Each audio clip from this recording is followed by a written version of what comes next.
Hello and welcome. Thank you for joining me. I am Tadeu Coelho. For today's lesson, we'll be discussing the assembly of the flute.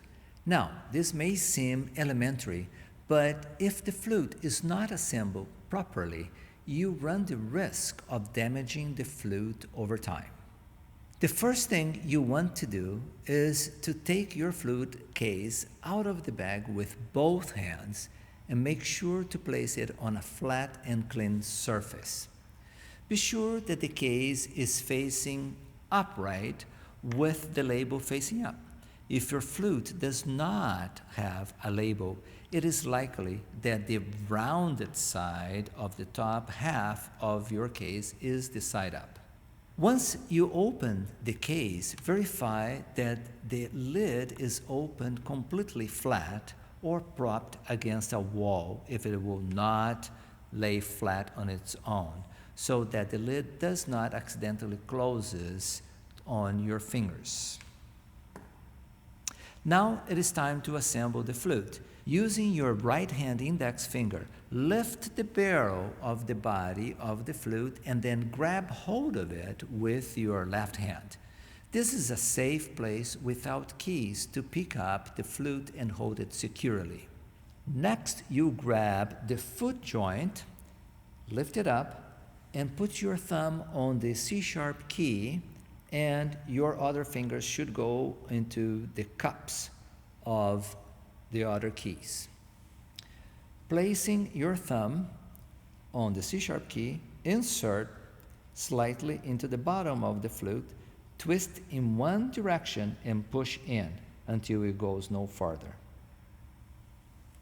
Holding the body of the flute with your left hand, you will now grab the head joint with your right hand. Hold it on the tube, not the lip plate. Carefully align the head joint with the top of the barrel. Then twist and push in the head joint in one direction until it is secure on the tenon. Twisting the foot and head joints in one direction ensures the preservation of the tenon.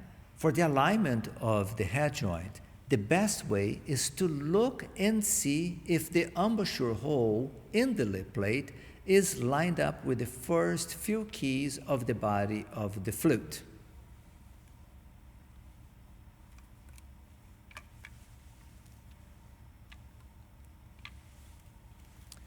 Once you have done this, you can safely mark the alignment of your head joint by placing two small dots, one on the head joint and the other on the barrel of the flute. Using nail polish or whiteout will work just fine. It can be easily removed later on without damaging the instrument, if you so choose.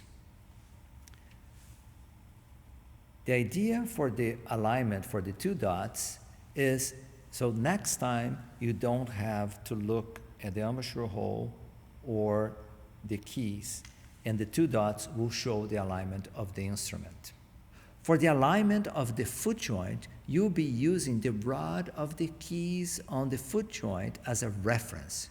In order for your pinky to have a good range of motion and cover all the keys with the same pressure, I recommend aligning the rod with the center hole of the F-sharp key. Some might want to turn in a bit more to facilitate the pinky. But remember, the pinky should function flatter on the keys, pressuring all the keys with about the same pressure force. Now you have assembled your flute correctly and safely. When you finish playing it, it is important to remember to be just as safe when disassembling the flute.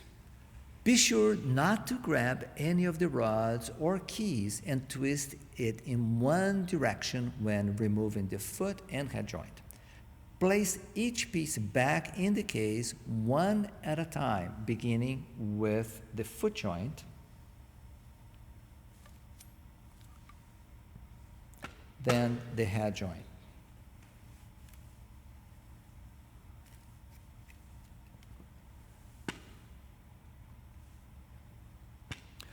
Once you have closed the case, make sure that the latches are fully locked before you return the case to your bag. Thank you for joining me in this lesson on the flute assembly. If you enjoyed the information in this video, don't forget to like and subscribe to the channel, and feel free to share this video with others.